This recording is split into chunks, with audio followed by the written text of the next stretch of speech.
السلام علیکم everyone, welcome to king garden. آپ بھی سوچتے ہوں گے کہ ہر سال سردیاں شروع ہونے سے پہلے نرسریاں فلاور سے بھر جاتی ہیں اور ہم ہر سال پودے لاتے ہیں اور ہمارے پودے وہ ایک ٹائم کے بعد سڑ جاتے ہیں اور یہی سلسلہ چلتا رہتا ہے۔ آپ نے نہیں سوچا کیا ہم بھی وہ سیڈز اپنے ہی گھر میں گروتھ کریں؟ وہ کیسے؟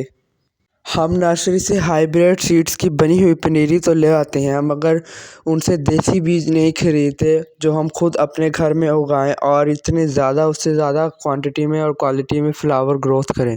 تو آئیں میں آپ کو سیڈز گروئنگ کی کچھ بیسک ٹپس بتاتا ہوں جو آپ کے لیے بہت زیادہ فائدہ مند رہیں گی۔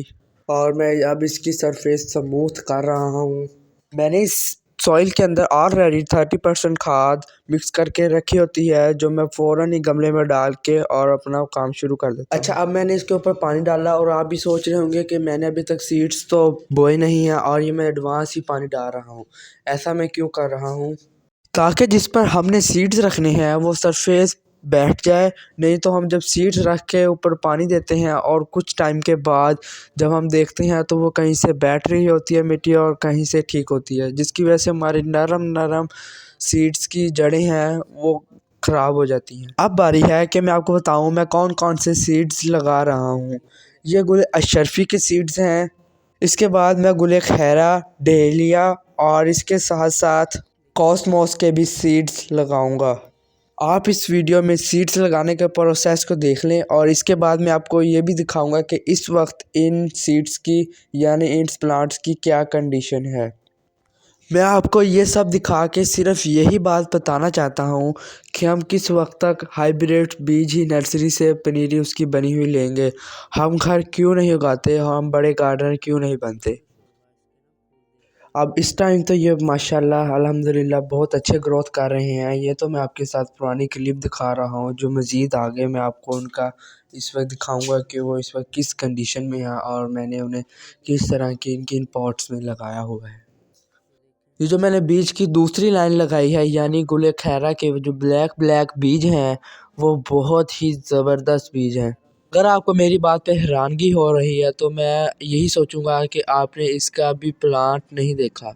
پلانٹ ایک دفعہ فلاورنگ کا نام لے لے اور اس کے بعد وہ ساری سردیاں اس کا پیچھا نہیں چھوڑتا اور فلاورنگ کرتا ہی رہتا ہے۔ اور مزے کی بات یہ ہے کہ اس کے لیوز بھی بہت بڑے ہوتے ہیں جو بہت ہی نرم ہوتے ہیں۔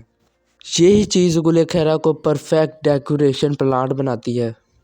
گل اشرفی کے کچھ فلاورز فل یلو کلر کے ہوتے ہیں اور کچھ فلاورز جن کی پتیاں تو یلو ہوتی ہیں لیکن مڈ میں وہ بلیک ہوتے ہیں۔ جی یہ سارا پروسیس کرنے کے بعد اس کے اوپر میں مٹی کی ایک چھوٹی سی تہ لگا رہا ہوں یعنی ایز 1 انچ کی ہوگی، اس سے زیادہ میں نے اس کے اوپر مٹی نہیں ڈالی تاکہ پلانٹس ہمارا جلدی ہی باہر آ جائے اور اپنی گروئنگ سٹارٹ رکھے۔ اور اس وقت آپ نے یہ بھی دھیان رکھنا ہے کہ کوئی سیڈ آپ کو نظر تو نہیں آ رہا ہے، یعنی کسی بھی سیڈز کے اوپر آپ نے مٹی تھوڑی تو نہیں ڈالی۔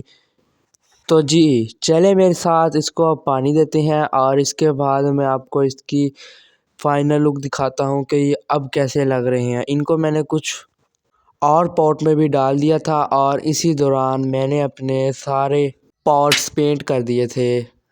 1 ویک بعد یہ کچھ ایسے دکھنے لگے اور پھر اس کے بعد میں نے انہیں الگ کیا اور کچھ الگ لگائے تو اس کے بعد یہ کچھ ایسے لگ رہے تھے۔ یہ ہے جی گیندا، یہ میں آپ کو بتاؤں کہ یہ میں نے کسی نرسری سے نہیں خریدا بلکہ اپنے گھر میں ہی گروتھ کیا ہے اور اس وقت یہ تیار ہے کہ میں اس کو فل بڑے پاٹ میں لگا دوں۔ یہ ہے کاسموس کی پنیری، یہ بھی 5-6 فٹ تک چلی جاتی ہے۔ اس کی پنیری میں سے میرے پاس کچھ پلانٹ سڑ گئے جو آپ پیچھے دیکھ سکتے ہیں لگے ہوئے ہیں اور یہ گل اشرفی کے پلانٹس ہیں جو اس وقت اپنی فل گروتھ میں ہیں اور یہ میں نے ایک رف بالٹی کے اندر لگائے تھے تاکہ یہ بھی ضائع نہ ہو۔ اور اسی طرح یہ گل خیرہ کے سیڈز ہیں مگر یہ میرے فرینڈ کے گھر ہیں۔